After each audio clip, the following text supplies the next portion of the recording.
Bonjour et bienvenue à tous sur la chaîne Ceneva Organisation.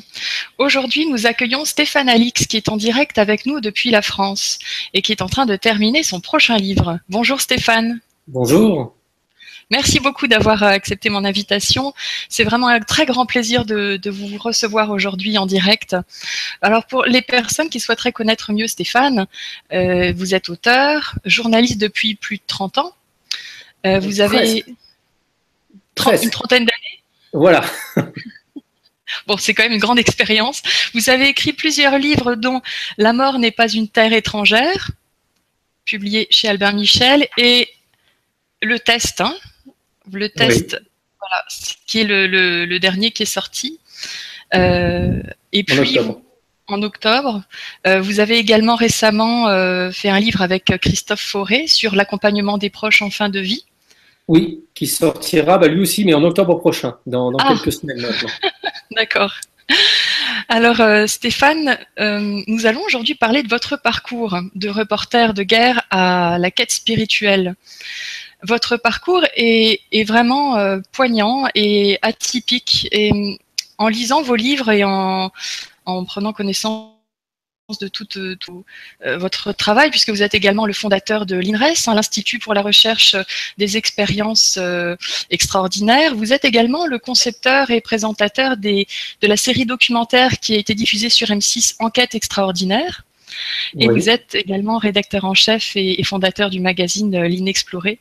Plus rédacteur en chef. Je suis le fondateur, mais maintenant c'est une équipe autonome qui s'en occupe.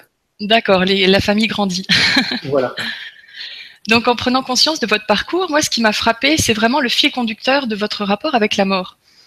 C'est comme si, depuis que vous êtes né sur cette planète, c'est comme si c'était vraiment votre énigme à résoudre et que vous souhaitez vous y confronter au plus proche.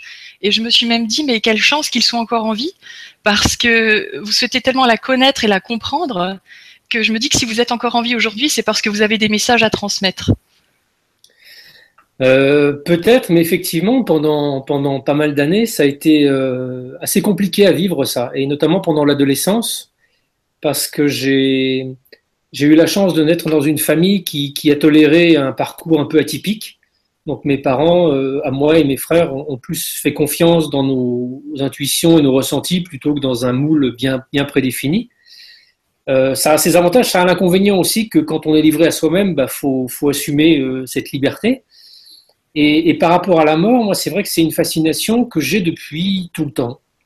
Je le dis d'ailleurs dans un de mes livres, quand on habitait à Paris, que je devais avoir moins de 10 ans, le voisin d'en dessous est mort, de vieillesse dans son lit, et je voulais absolument aller voir ce que c'était qu'un mort. Donc j'avais demandé à ma mère si on pouvait descendre chez le voisin, et ma mère était un peu gênée, mais elle a quand même accepté, au prétextant d'aller rendre nos hommages aux voisins. J'ai pu voir mon premier mort. Et c'est vrai que c'est quelque chose qui aurait pu être dangereux parce que dans l'adolescence, comme je suis quelqu'un d'entier, de bouillonnant d'énergie, c'est vrai que le monde dans lequel j'émergeais à l'adolescence n'était pas forcément un monde qui me plaisait beaucoup. Donc, je ne veux pas dire que j'avais envie de me suicider tous les jours, mais parfois peut-être la mort telle qu'elle était dessinée dans des ouvrages romantiques, Lautréamont ou autres, pouvait avoir un attrait qui paraissait plus sympa que le monde dans lequel on vivait. Donc c'est lourd, quoi. C'est lourd, c'est pénible. Je sais pas à quoi ça se rapporte à cette époque-là, évidemment. Je suis fasciné par ça. Je suis obsédé par la violence. Je suis obsédé par la guerre. Je veux absolument devenir reporter de guerre. Ça se met en place très très vite. Je quitte l'école avant le bac et à 17, 18, 19 ans, je veux vraiment me lancer dans le métier de reporter de guerre, de photographe de guerre. Et je pars en Afghanistan à 19 ans, en 1988, pour rejoindre un groupe de Moudjahidines. Donc à cette époque-là, l'Afghanistan était occupé par les Soviétiques. C'était encore du temps des Soviétiques. Et les résistants afghans qui luttaient contre les Soviétiques accueillaient régulièrement des journalistes et des humanitaires. Il fallait traverser la frontière à pied, clandestinement, et passer du temps avec eux dans le maquis. Donc c'est ce que j'ai fait. Et ce voyage que j'ai fait à 19 ans a été pour moi vraiment une des premières naissances. J'ai eu beaucoup de naissances dans ma vie, ça en a été une importante. Je suis revenu en ayant rencontré des gens qui se tuaient, qui faisaient la guerre. J'ai vu ce que c'était que mourir, j'ai vu ce que c'était qu'être en danger. C'est devenu très concret, c'était plus comme au cinéma ou comme dans les fantasmes. Et en fait, depuis ce moment-là, toute ma vie, de par les choix de sujets sur lesquels je voulais m'impliquer, ça a toujours été ombre et lumière. C'est-à-dire qu'après mon voyage en Afghanistan à 19 ans, je me lance dans le journalisme, mais c'est pas facile, c'est même très compliqué, j'ai pas fait d'école, j'ai même pas de bac, donc il faut que je m'impose. Je m'aperçois assez vite qu'en plus de mes photos, il faut que j'écrive, sinon je ne serais pas rentable ni crédible, donc je me mets à écrire. Dieu merci, mon père est un littéraire, il m'apprend aussi un petit peu ce que c'est que la musique d'un texte. Donc j'apprends sur le tas, en fait, je suis vraiment un autodidacte complet. Et à 21 ans, vous voyez, je suis en Inde, je commence une série de longs reportages et je rencontre le Dalai Lama. Et en fait, c'est vraiment les deux images de ma vie, ça. 19 ans, l'Afghanistan, la guerre, l'horreur, la mort. 21 ans, le Dalai Lama, la lumière, la bonté, la compassion. Et puis, je vais repartir sur des terrains de conflit. Et puis, je vais repartir sur le tibétain. Et puis, je vais complètement osciller avec, pour moi, quelque chose qui s'ancre dans ces années-là, qui est absolument primordial. Vous me coupez si je suis trop bavard. Hein. Non, c'est parfait. Quelque chose qui s'ancre vraiment en moi dans ces années-là, c'est que, ayant côtoyé des gens qui se battent pour leur liberté, qui n'ont d'autre choix que de prendre les armes pour défendre les valeurs qui sont les leurs, comme ça a été le cas pour les Français quand ils ont été envahis par les Allemands il y a 75 ans.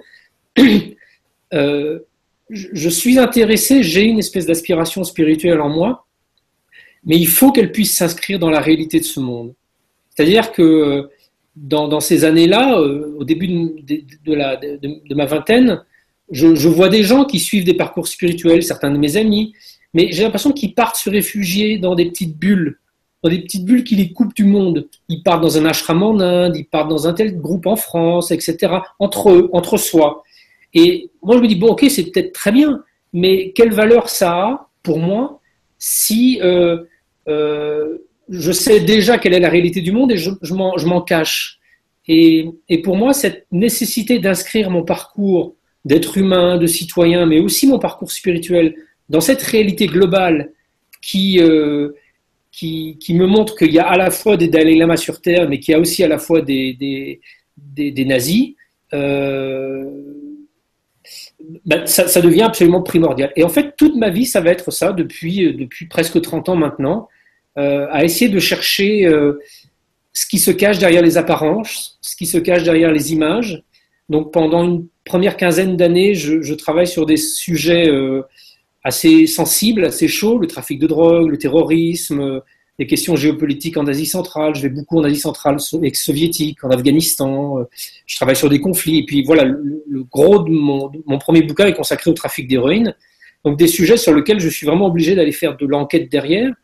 Et puis il y a un moment de bascule qui est en 2001 quand mon frère meurt dans un accident de voiture.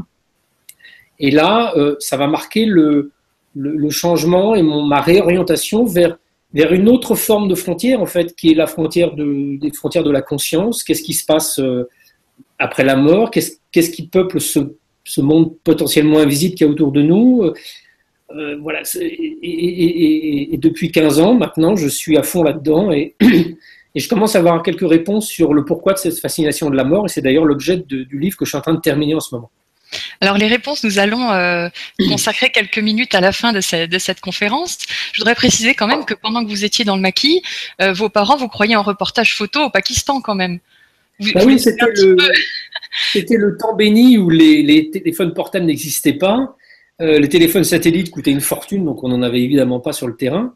Et puis moi, j'étais même pas professionnel, je débarquais. Donc effectivement, en partant en Afghanistan, je savais pas que j'allais aller en Afghanistan très longtemps. Je voulais aller au Pakistan, comme la plupart des journalistes, et puis peut-être contacter un groupe de résistants et peut-être, avec le plus grand bonheur, rentrer quelques jours à l'intérieur de l'Afghanistan clandestinement. Donc ça, c'était le plan initial, c'est ce que mes parents savaient. Et puis j'avais minimisé le fait que je pouvais peut-être rentrer en Afghanistan. Donc eux, ils me croient dans les camps de réfugiés, en train de faire des reportages dans des zones plutôt tranquilles. Et moi, en fait, quelques jours après mon arrivée au Pakistan, je réussis à contacter des moudjahidines un groupe qui est installé à la frontière et qui me prennent en charge et qui m'emmènent pour plusieurs mois dans le maquis. Et donc au début, juste un stratagème que j'ai avoué à mes parents après, c'est-à-dire que j'avais écrit plusieurs lettres qu'un moudjahidine prenait et partait, parce qu'il y avait souvent des navettes qui se faisaient avec le Pakistan. C'était des lettres assez sommaires où je disais tout va bien, c'est super, blablabla. La météo, il fait beau. Et puis il postait ces lettres depuis le Pakistan. Donc mes parents ont reçu quelques fausses lettres comme ça pendant les premières semaines et puis après plus rien du tout. Et je leur ai avoué effectivement que j'étais parti en Afghanistan quand j'ai atterri à Roissy, qu'ils sont venus me chercher. J'ose même pas imaginer, moi aujourd'hui, en étant au même âge qu'eux à l'époque, avec une fille qui a l'âge que j'avais à l'époque, j'ose même pas imaginer qu'elle me fasse un truc pareil. J'ai besoin d'un texto tous les soirs. Moi. Maintenant que la technologie, on n'a plus vraiment le choix. Oui. Alors, ce qui est intéressant, c'est que vous avez vraiment décidé consciemment de mettre toutes vos compétences journalistiques, votre rigueur, vos connaissances scientifiques aussi, parce que vous avez fait beaucoup de recherches scientifiques, vous les avez mis au service de l'explication de tout ce qu'on considère comme paranormal, ou on va dire qui n'est pas encore reconnu ou en phase d'être reconnu par la science. Donc c'est ce qui nous apporte, c'est ce qui nous permet d'avoir grâce à vous aussi des preuves tangibles, parce que on va dire que vous mouillez votre chemise dans vos expériences, vous y allez vraiment, vous mettez votre vie en péril et vous nous permettez d'avancer un petit peu puis d'avoir des réponses. Donc en fait, vous savez, ça c'est l'accident. C'est l'accident. C'est-à-dire qu'on passe notre vie, surtout dans notre société, vous au Canada, nous ici en France et en Europe, ça commence à devenir un peu plus chaud, mais on n'est pas franchement en danger. On risque pas de se prendre une bombe là pendant qu'on on est en train de discuter. On risque pas de voir des gens du gouvernement venir nous arrêter parce qu'on est en train de parler et puis m'enfermer au secret. Enfin, on vit dans un espèce de confort extraordinaire. On a des problèmes de santé, on va voir des médecins, ils les résolvent. On a des problèmes dentaires, on se fait soigner quasiment gratuitement. Enfin, on vit dans une société qui est quand même extrêmement calme, tranquille et bienveillante pour nous. Et du coup, on s'installe dans ce confort, en fait. On s'installe dans ce confort, et puis tout ce qui dérange ce petit confort, tout ce qui dérange cette zone de confort, on remet à plus tard. Donc les maladies, la mort, les grandes questions. Bon, je suis pas super heureux dans ce boulot, mais bon, c'est pas grave, je reste là. Changer de bagnole, bon, c'est pas grave, on va garder celle-ci. Voilà, on remet rien en question. Et puis on avance, et puis on a 30 ans, puis on a 40 ans, puis on a 50 ans. Et puis en général, on attend d'avoir quelques semaines à vivre, d'être à l'hôpital ou d'être confronté soi-même à une grave maladie, et se dire, oh là là, zut, mais il y a ça que j'aurais aimé faire, il y a ça que j'aurais aimé faire. Ça peut arriver un peu plus tôt pour certaines personnes.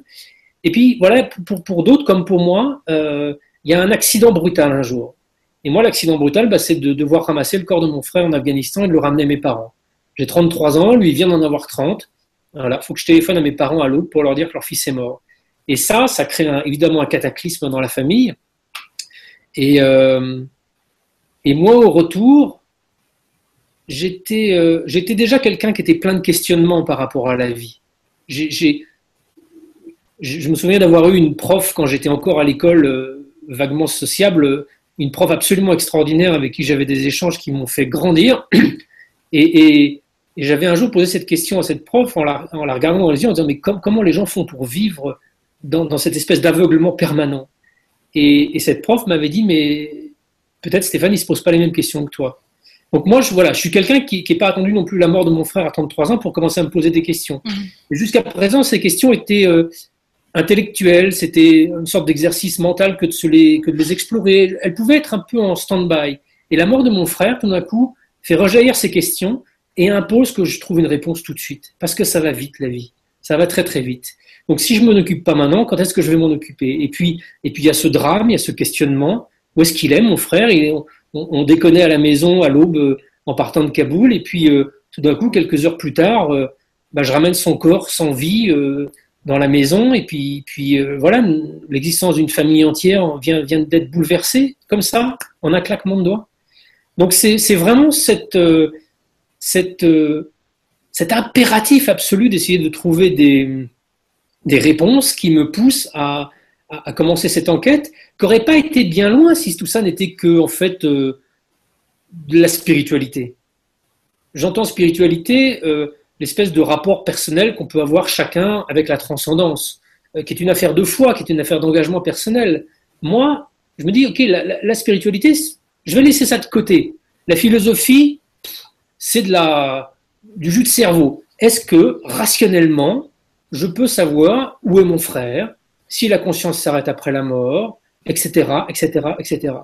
Et presque par accident, hein, parce que dans notre société, on n'est tellement pas éduqué à se poser ce genre de questions, on n'est tellement pas en capacité de soupçonner qu'il puisse y avoir des réponses rationnelles à ces questions, bah, presque par accident, je découvre un médecin, un chercheur, un deuxième, un troisième, un quatrième, des témoins aussi, de gens ayant vécu notamment des expériences de mort imminente, etc., etc. Et au bout de quelques mois d'enquête avec les pieds bien sur terre et très rationnels, je découvre que notre société vit avec la certitude que la mort c'est la fin de tout, mais que cette certitude, elle est basée sur rien. Elle n'est pas scientifique du tout. Et là, bah, c'est juste extraordinaire. Pour un journaliste qui adore faire des enquêtes, bah voilà, ça fait 15 ans que je suis dessus et j'ai fait un sacré parcours. Alors, tout au long de c'est un sacré, mais beaucoup de métamorphoses. Un parcours sacré aussi. Alors, tout au long de cette conférence, nous allons également prendre les questions des internautes. Alors, ça a déjà commencé avant même qu'on lance le direct. Donc, si vous êtes d'accord d'y répondre. Bien sûr, avec plaisir. Donc, nous avons une personne, Brigitte, qui vous salue, qui a lu votre livre, Le Test, hein, où vous racontez, donc, on en parlera tout à l'heure, vraiment votre expérience avec la mort de votre père. Votre papa, alors elle a perdu son fils depuis 2 ans, toutes mes condoléances, et elle demande si votre papa, avec lequel vous êtes rentré en contact, serait votre ange gardien, et comment elle pourrait en rentrer en contact avec son fils. Est-ce que vous établissez un rapport entre des défunts qui nous sont proches, qui peut-être veillent sur nous pendant un moment avant qu'ils poursuivent leur cheminement, et l'ange gardien? Je ne sais pas si c'est quelque chose que vous avez... Alors,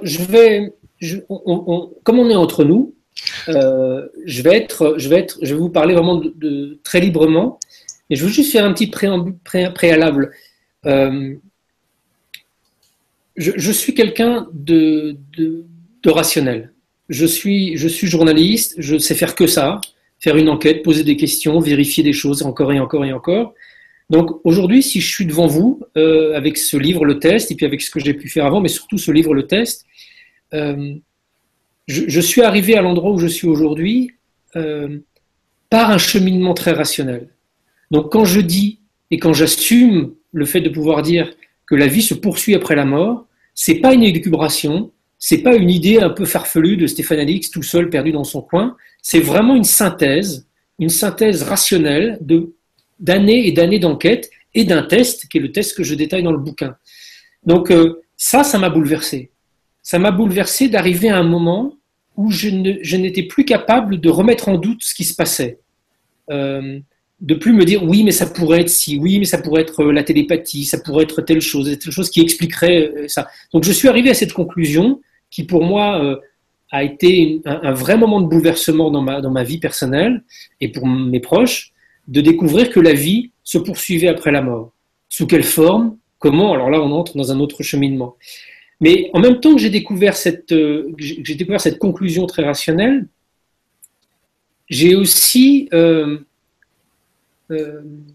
découvert qu'il y avait d'autres moyens d'être en relation avec la réalité, des moyens plus intuitifs, plus sensitifs. Vous savez, le matin, quand on sort de chez soi, qu'on prend un parapluie sans y penser pratiquement, et puis qu'il fait grand beau, et pourtant à 14h, il va se mettre à pleuvoir. Est-ce que c'était une intuition? Est-ce que c'était un ange gardien qui nous a soufflé de prendre un parapluie? Et même de façon plus précise par rapport au sujet qui nous rapproche maintenant, quand on vient de perdre quelqu'un et que tout d'un coup on a l'impression qu'il est là, on sent une présence, on n'est pas sûr, dès qu'on reprend ses esprits, ça y est, on est beaucoup moins sûr, on dit non mais j'ai dû rêver. Ces sensations-là, moi depuis plusieurs années maintenant, j'apprends à les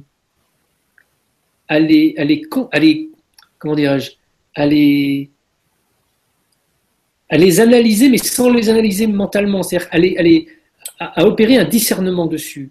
À les vivre.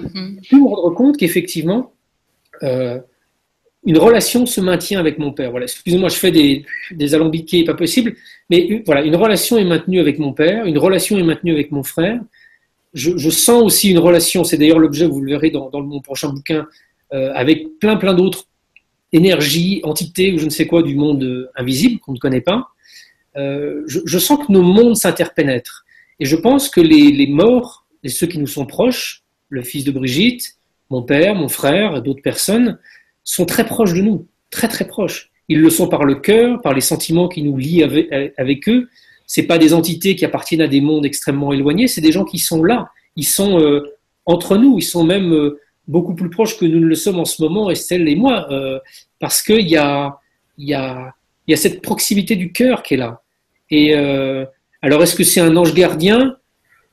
Très certainement. Je pense que mon père, le fils de Brigitte, et tous les morts qui nous sont proches, ont une vie, ils continuent une évolution, ils ont des choses à faire, un agenda, dans quel monde, dans quelle matérialité ce monde est, j'en ai aucune idée. Je sais qu'ils sont vivants, je sais qu'ils continuent à évoluer, je sais qu'ils continuent à évoluer en essayant de faire du bien autour d'eux, autant que possible, autant que leur conscience le permet, et que dès qu'ils le peuvent, ils essayent peut-être de nous accompagner, de nous aider, et surtout, je pense que notre joie et notre épanouissement participent au leur.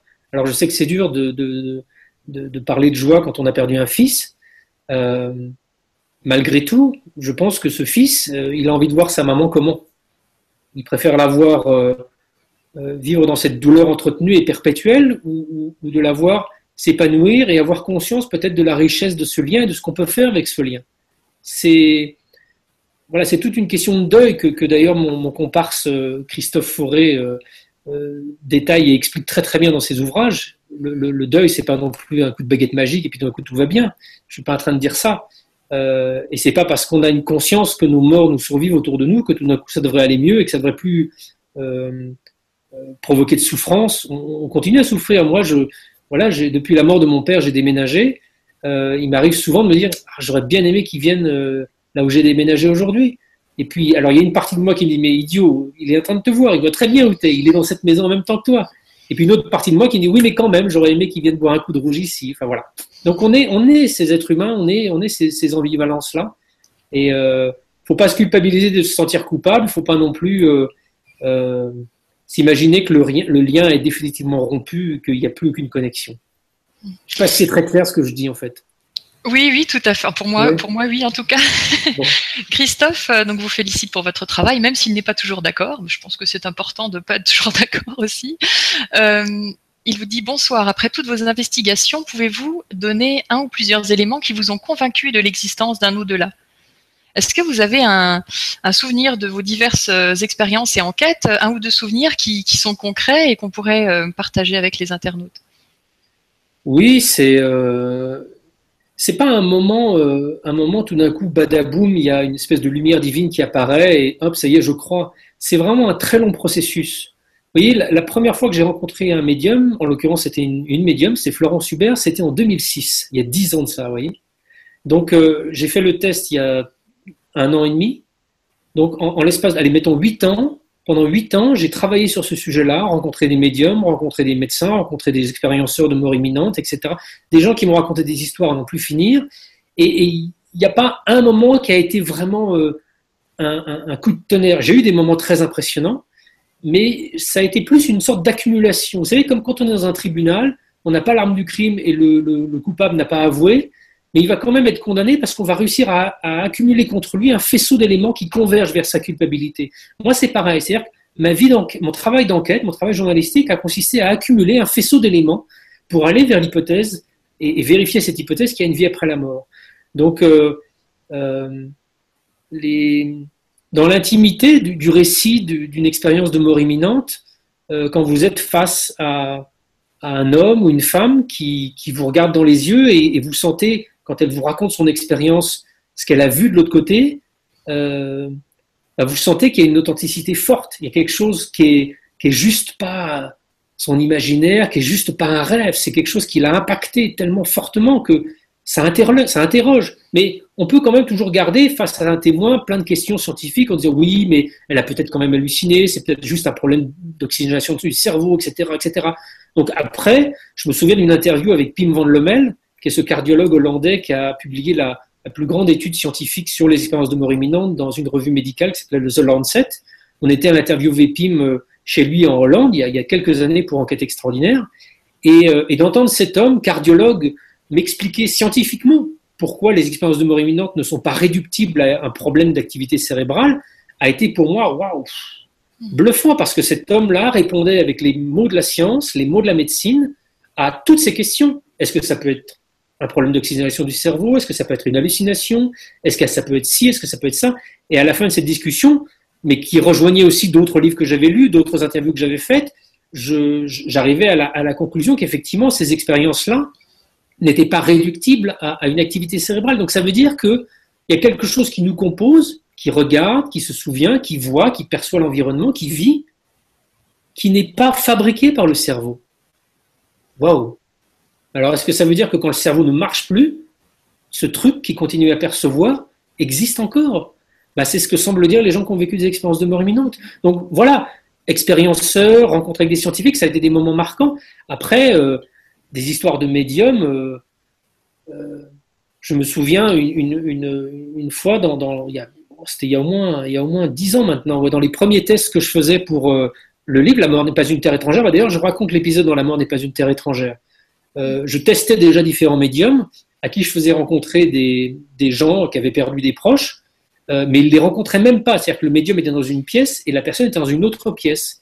Et la mère de ma fille fait une séance test comme ça, avec un médium qui commence à lui parler de plusieurs personnes, et notamment de sa grand-mère. Et à la fin, le médium dit la séance se termine. Non, là, ils étaient dans la même pièce, pardon. Mais voilà, la mère de ma fille avait strictement rien dit de ses défunts, évidemment. Et le médium entre en communication avec la grand-mère de la mère de ma fille, qui était décédée quelques années auparavant. Et à la fin de la séance, le médium dit « Tiens, c'est marrant, votre grand-mère, elle me dit un mot, je comprends rien. Elle me dit « Au revoir, mon petit Pouli, mon petit... je comprends pas ce qu'il veut dire. » Et là, Dominique fond en larmes. Sa grand-mère l'appelait, c'était une provençale, sa grand-mère l'appelait mon petit Garipouli. Ça veut dire mon petit lapin en provençal. Ça s'invente. Comment est-ce que ce médium va inventer un mot qu'il n'arrive même pas à prononcer? Et des histoires comme ça, j'ai entendu celle-ci, de première main, mais j'en ai entendu tellement d'autres, tellement d'autres.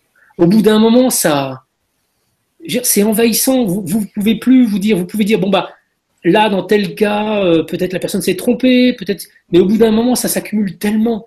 Les histoires d'objets cachés dans le cercueil, je ne l'ai pas inventé, c'est des témoins qui avaient vécu ça en allant eux-mêmes consulter des médiums. Vous savez, des gens qui avaient perdu un fils, un proche, etc., et qui avaient mis quelques objets dans le cercueil pour faire un dernier adieu, un dernier au revoir à leurs proches, et qui ont la surprise d'entendre le médium leur parler de cet objet, et leur dire que le médium, le défunt, leur avait parlé de l'objet. Donc,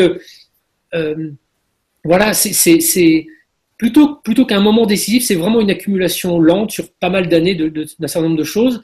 Et en fait, tous ces éléments-là, je les ai rassemblés quand j'ai fait le test. C'est-à-dire, OK, toutes les questions que j'ai depuis 10 ans, enfin 8 ans, je vais les poser au médium. Donc, je fais un test. Je suis le seul à savoir, comme je l'ai expliqué, c'est-à-dire que même ma femme, même ma fille, personne n'a absolument été au courant que j'avais mis des objets dans le cercueil de mon père. J'étais seul quand je les ai mis, et puis quand il a été refermé, personne ne l'avait vu. Et donc là, si des gens commencent à me parler des objets que j'ai mis dans le cercueil, c'est extraordinaire.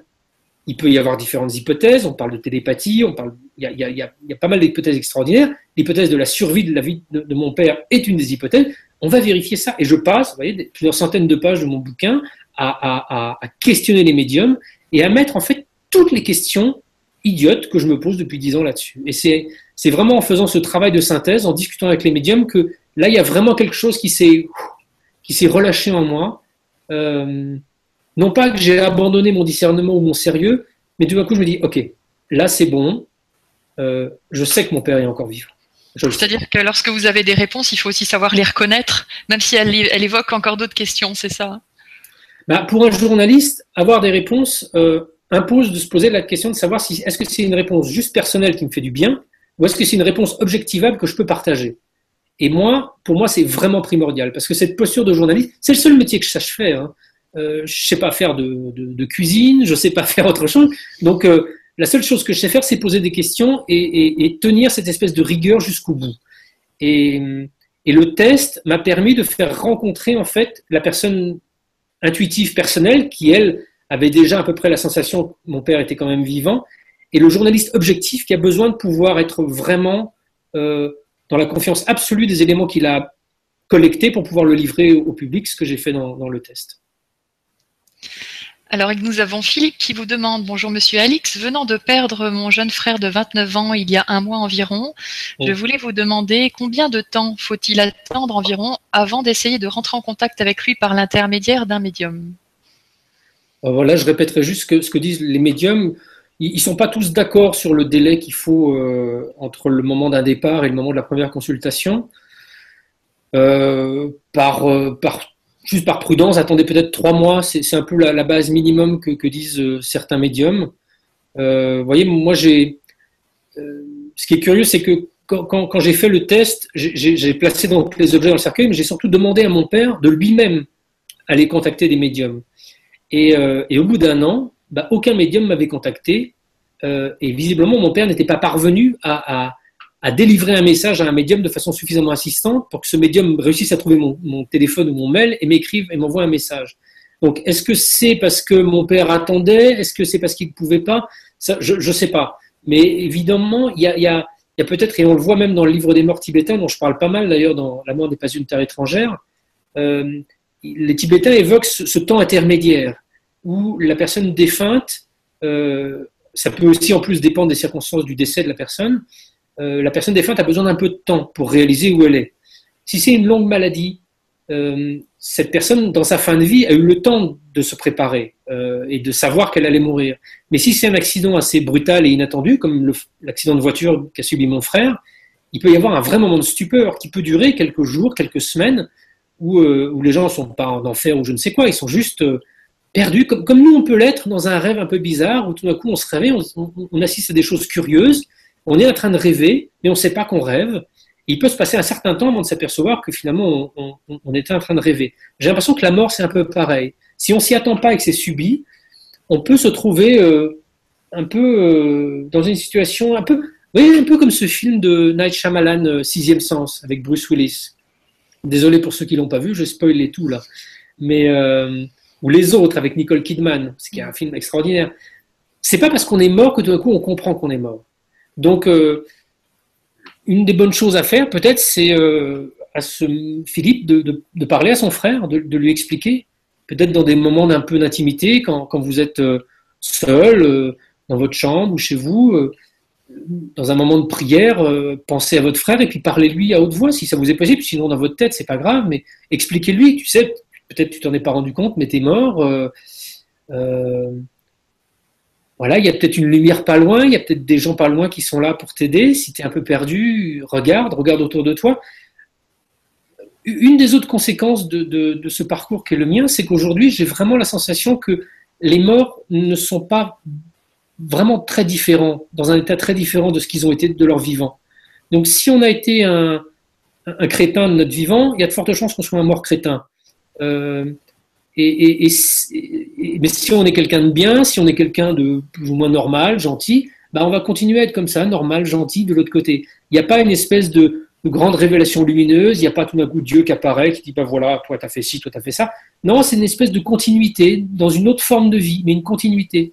Donc on peut parler, comme on parle avec des vivants. Moi, je m'adresse à mon père, comme je vous parle à vous maintenant. Je m'adresse à mon frère, je m'adresse à d'autres personnes dans le monde invisible, comme je parle maintenant, même aux arbres et aux esprits qui nous entourent. Il n'y a pas une espèce de...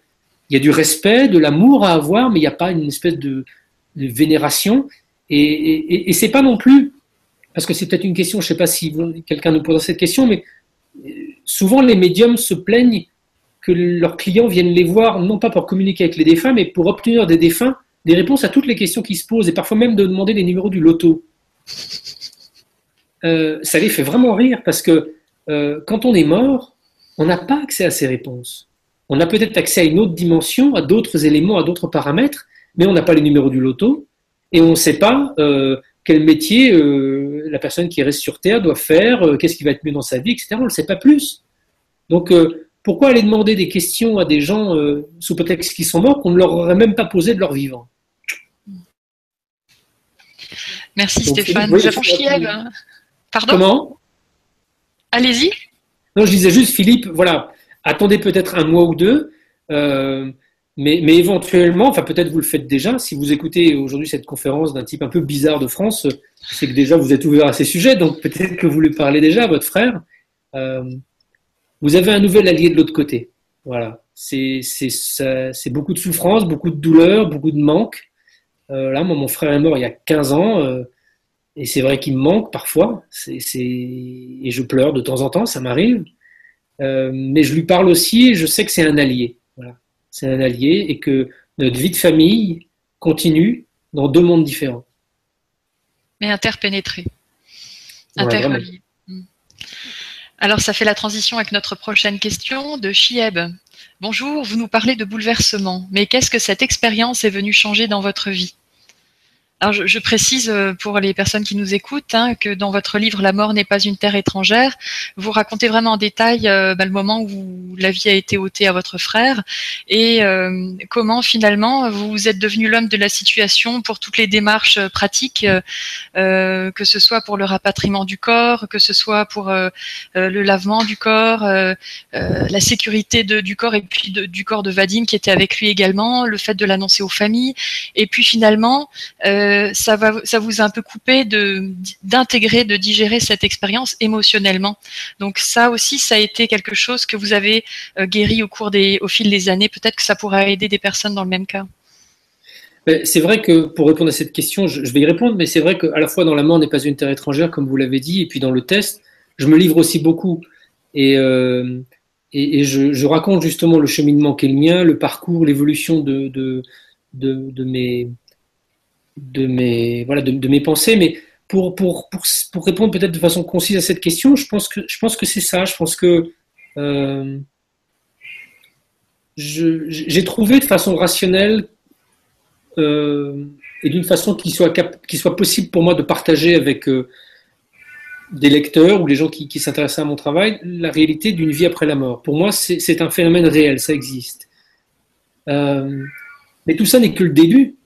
C'est pas l'aboutissement. Tout ça n'est que le début. Mais s'il y a une vie après la mort, ça veut dire quoi?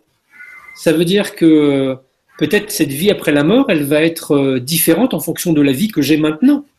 Est-ce que si je me comporte comme un salaud, si je me fous complètement de l'avenir, ça va avoir une incidence ou pas?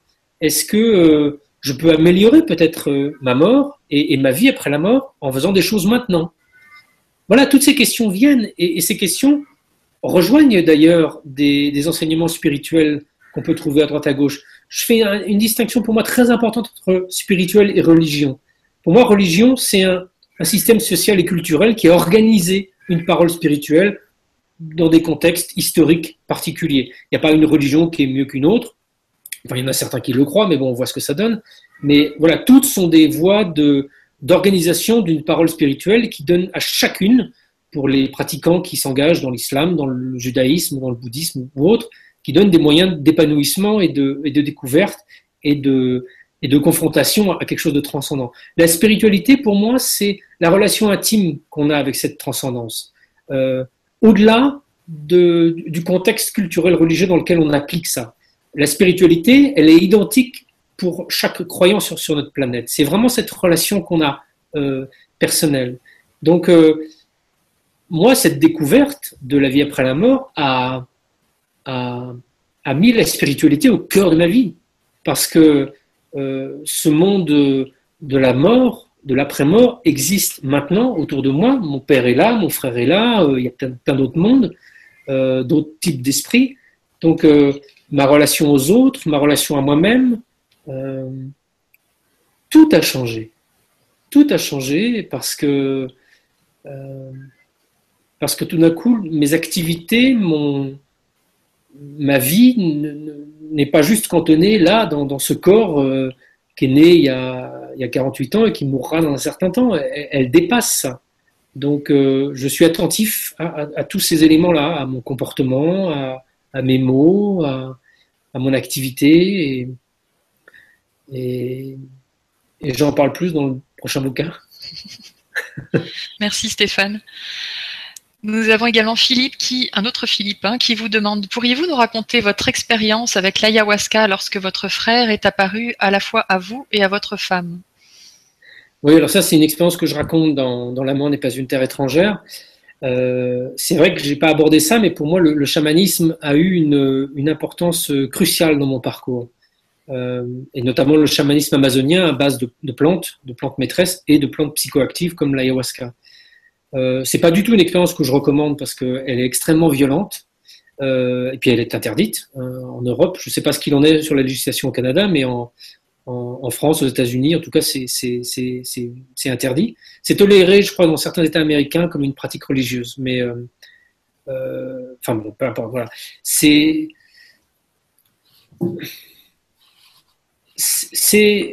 techniques chamaniques qui utilisent soit des plantes en Amazonie, soit des techniques respiratoires, soit le tambour à travers d'autres contrées, euh, permettent un état modifié de conscience, c'est-à-dire permettent de changer les réglages de notre cerveau. Et notre cerveau, en fait, c'est pas quelque chose qui nous donne à voir la réalité. Notre cerveau, c'est une sorte de radio qui est réglée sur des paramètres très réduits qui nous permettent de voir un champ de réalité. Voilà, c'est tout. Ça nous permet de vivre correctement, de partager plus ou moins tous le même champ de réalité et de pouvoir partager des choses avec l'humanité sans paraître comme quelqu'un de très très bizarre. Et puis à certains moments, les paramètres se changent. Quand on dort, quand on meurt évidemment, là le cerveau complètement est réinitialisé, mais quand on dort, les paramètres changent. Quand on s'intoxique avec des substances comme l'ayahuasca ou comme d'autres substances psychoactives ou d'autres substances qui ne sont pas du tout psychédéliques comme l'alcool par exemple, on change ces réglages-là. Ça distord nos perceptions. Sauf que les psychédéliques, et l'ayahuasca c'est un des psychédéliques, permettent d'augmenter les réglages et de nous donner accès avec une certaine habitude et une certaine pratique à un monde qui d'ordinaire demeure invisible. Un monde dans lequel il y a manifestement des entités, des esprits et parfois des morts.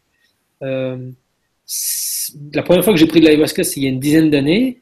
J'en suis au balbutiement de mon travail avec cette substance. Déjà parce que je peux pas en faire en France, et puis comme c'est une substance assez dure et très impactante, je ne le fais que dans des pendant quelques semaines.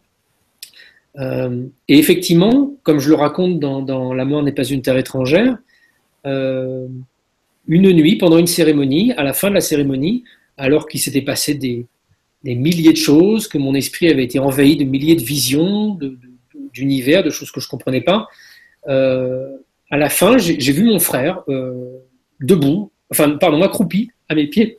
Moi, j'étais assis au dos de la hutte, et j'y croyais pas trop. C'est-à-dire que vous êtes conscient, hein, quand vous êtes dans ce genre de cérémonie, vous êtes tout à fait conscient de où vous êtes et de ce qui se passe, mais vous êtes habitué à avoir une espèce de surimpression de plein de visions qui arrivent. Et parfois, ces visions sont vraiment envahissantes. Donc ça, je me dis, bon, bah, c'est une vision, mais c'est mon esprit qui le fabrique. Et puis, je le laisse partir, et puis je vois juste mon frère faire ça, sans dire un mot, et puis ça s'évapore. Et le lendemain, on en discute avec Natacha, ma femme donc, qui elle-même avait pris de l'ayahuasca et qui elle-même était en fin de session. Et elle me regarde, me dit, mais tu l'as vu à quel moment? Et en fait, en discutant, on s'aperçoit qu'on a vu tous les deux Thomas, mon frère, au même endroit de la hutte, dans les mêmes circonstances, à peu près à la même heure. Et ça a été un moment, vous en doutez, un peu intriguant, quoi. Parce qu'on peut halluciner et être dans le délire tout seul, ça, on sait très bien faire. Mais tout d'un coup, quand le délire, entre guillemets, prend l'apparence d'une personne identique et d'une vision absolument identique et partagée, là, on entre dans un autre registre. Alors, on parle, je sais, d'hallucination collective, etc. On ne sait pas trop ce qu'on dit quand on parle d'hallucination collective, parce qu'après, je peux l'interroger des psychiatres. Qu'est-ce que c'est qu'une hallucination collective? Hallucination, ça veut dire perception sans objet. Mais bon, comme on appelle plein de choses qui sont des perceptions du monde invisible, perceptions sans objet, il y a un réajustement à faire aussi de nos paramètres là-dessus. Donc, enfin, on ne va pas rentrer là-dedans, la psycho, parce que c'est une longue histoire, mais c'était une belle aventure. Mais voilà, pour moi, le travail chamanique qui dépasse bien au-delà, qui va bien au-delà de la consommation d'une substance psychédélique. Hein. Je pratique le chamanisme en France sans prendre aucune substance, en étant juste dans une disposition, dans une attention à ce que je mange, à ce que je fais autour de moi, à la façon dont j'interagis avec la nature, par exemple, permet de se connecter aussi à ce monde invisible-là. Mais ça aussi, vous verrez dans le prochain bouquin. Décidément, je vous mets l'eau à la bouche. Hein. Merci Stéphane. Philippe, là c'est le même que le précédent, mais il pose une question intéressante. Désolée, apparemment il y a un petit écho. Qu'en pensent vos confrères journalistes? Sont-ils curieux, sceptiques, ouverts? Oh, il y a deux types de journalistes. Il y a ceux qui s'en fichent. Donc avec eux, j'ai pas de relation particulière. Je suis un peu un solitaire, hein. Donc je suis pas très sociable. Je fréquente pas une immense communauté de journalistes avec qui je passe mon temps à aller dans des soirées. C'est pas du tout le personnage. Donc je connais peu de personnes et les personnes que je fréquente sont toutes des personnes qui sont ouvertes à ces sujets-là, avec qui je peux discuter ouvertement. Mais dans le cadre de mon activité professionnelle, que ce soit M6 ou dans les différents journaux avec lesquels j'ai collaboré, à chaque fois que j'en ai parlé, ça suscite l'intérêt. Ça suscite l'intérêt parce que je pense que sur 100 journalistes, vous en avez 20 qui sont des crétins finis, qui ne veulent pas entendre parler, quels que soient les éléments que vous leur apportez, ils ne voudront pas en entendre parler. Vous en avez 5-6 qui sont complètement ouverts, qui y croient à fond et qui sont comme moi, qui sont vraiment intéressés depuis longtemps au sujet et qui du coup savent de quoi on parle. Et puis vous en avez quand même beaucoup qui sont curieux, qui ont entendu parler d'un truc un jour, mais qui n'ont jamais lu de livre, qui n'ont jamais enquêté sur la question, mais qui, pour peu qu'on réponde un peu à leurs questions légitimes, vont être assez curieux et assez ouverts. Ce que j'ai constaté depuis 15 ans pour m'intéresser à ces phénomènes, c'est que la chose qui fait peur en fait à la plupart des gens, et les journalistes en premier, c'est de partir un peu dans le n'importe quoi. Et malheureusement, comme ce sujet du paranormal, entre guillemets, fait l'objet de développement dans tous les sens, que n'importe qui peut raconter des choses comme si c'était la vérité d'évangile, quand on s'intéresse à ce sujet-là, mais qu'on ne le connaît pas du tout, c'est dur. On débarque devant un rayon ésotérique d'une librairie et on trouve un peu vraiment tout et n'importe quoi, du bon grain comme de l'ivraie, à boire et à manger. Donc, un journaliste, c'est comme n'importe quel être humain. Tout d'un coup, il se pose une question qui ne s'était jamais posée avant, et qu'est-ce qu'il trouve? Il trouve des choses qui lui paraissent vraiment très très farfelues. Il suffit de taper ovni ou extraterrestre sur Internet, vous allez trouver des choses complètement farfelues. Et puis si vous arrivez à faire du tri, si vous passez un peu de temps, vous allez vous apercevoir que le sujet est sérieux, vous allez vous apercevoir qu'il y a des gens extrêmement compétents qui travaillent sur la question, qu'on n'a pas des réponses, etc., etc. Mais il faut faire ce travail de décortiquage. Et malheureusement, les journalistes, comme la plupart des êtres humains, n'ont pas, par leur activité, le temps ni l'intérêt d'aller travailler, décortiquer ces sujets-là. Moi, en fait, la mort de mon frère m'a imposé de me mettre en retrait. Et vraiment, je me souviens de l'attitude psychologique que j'avais quand j'ai commencé à m'intéresser à ces phénomènes-là. J'ai passé plusieurs mois à lire tout ce qui me tombait sous la main. Et vraiment, à chaque fois, plusieurs fois, j'ai eu, en prenant un bouquin, en me disant, non, ça, franchement, c'est trop nul, je ne peux pas y aller. Mais non, lis-le. C'est peut-être n'importe quoi, mais tu es suffisamment intelligent pour pouvoir, à la fin de la lecture, te dire, bon, il n'y a rien, ou il y a peut-être quelque chose dedans. Mais il faut faire vraiment cet effort de tri. Et malheureusement, dans notre société, personne n'a fait cet effort de tri. Et c'est peut-être aussi ce qui fait qu'aujourd'hui, le travail que je fais ou qu'on fait avec toutes les équipes de l'INRES peut avoir aussi son importance, c'est qu'on fait ce tri. Et quand vous allez sur le site de l'INRES ou sur l'INRES TV, vous savez que le tri a déjà été fait, que ce qui est présenté, ce sont des scientifiques, ce sont des témoins sérieux, ce sont des gens crédibles, et ça donne tout de suite une capacité d'accéder à la dimension extraordinaire de ces phénomènes. Alors, le site de l'INRES, c'est inres.com. INR2ES.com. Donc, il y a le magazine Inexploré, il y a le site internet qui foisonne d'informations, et il y a INRES TV, qui est une chaîne de web TV sur laquelle il y a des documentaires, des interviews, des reportages, enfin, des tonnes de choses sur tous ces sujets fous. Merci Stéphane. Est-ce qu'il n'y aurait pas un danger pour les personnes qui sont sous l'émotion d'avoir perdu des êtres chers, de personnifier les êtres qui sont dans d'autres dimensions, que ce soit des êtres de la nature ou des défunts? Est-ce qu'on les considère pas un peu comme de leur vivant, en fait? Il faut accepter qu'ils aient changé de forme. Quelle est votre expérience de cette modification de réalité? Bah oui, oui, vous avez raison. C'est vrai que c'est ce que je disais tout à l'heure par rapport aux médiums qui me racontent un peu agacés que souvent des clients viennent les voir en consultation en voulant les numéros du loto. C'est vrai que c'est parfois des gens adoptent des comportements caricaturaux après la mort d'un proche. Bon, la souffrance est la cause aussi de ça. Le manque est tellement important, tellement terrible, c'est tellement absurde d'avoir perdu son père, sa mère, un fils, une fille, un conjoint, on veut remplir ce vide-là. D'ailleurs, le propre du processus de deuil, c'est de transformer cette relation qui va être rompue, qui est définitivement rompue. Ça demande du temps, ça demande vraiment beaucoup de temps.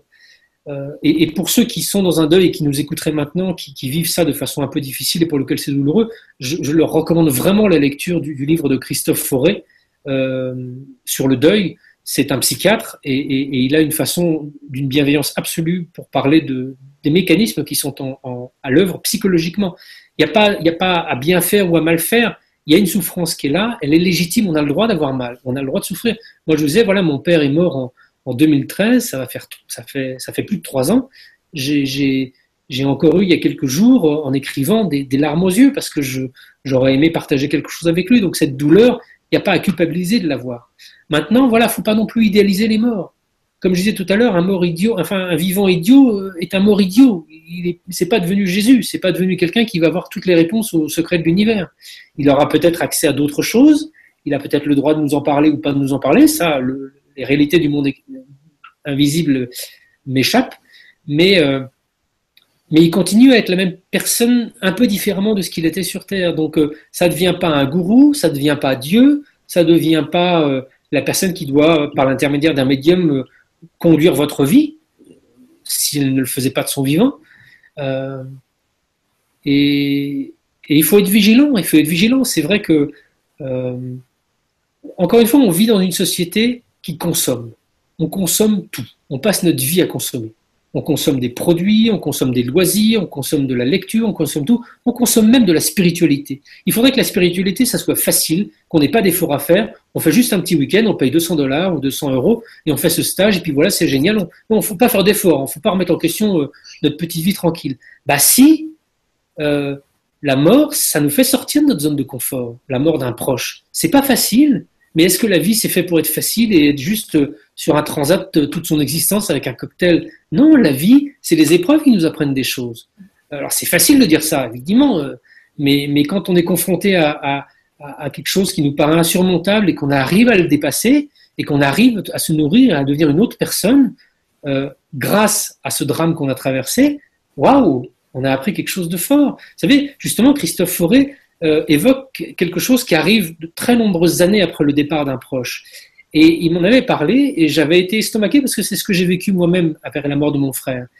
Il m'a dit, vous savez, après 8 ans, 10 ans, peut-être 15 ans, des fois ça ne se produit pas du tout, mais ça peut se produire à ce moment-là, on s'aperçoit qu'on est devenu quelqu'un qu'on ne serait sûrement jamais devenu si on n'avait pas perdu ce proche. Alors il ne s'agit pas de dire que ce proche est mort pour nous faire évoluer. Ça, encore une fois, c'est donner du sens à des histoires qui n'ont pas de sens. Mais qu'est-ce qu'on a fait de ce drame? Comment on s'est construit? Comment on s'est enrichi de quelque chose qui au départ a été une espèce de fracture intolérable dans notre existence? Est-ce qu'on est devenu quelqu'un de plus riche, de plus bienveillant vis-à-vis des autres, de plus éveillé? Est-ce qu'on a fait de cette épreuve une richesse? Est-ce qu'on y est parvenu? Voilà des questions qui sont aussi peut-être intéressantes et à se poser.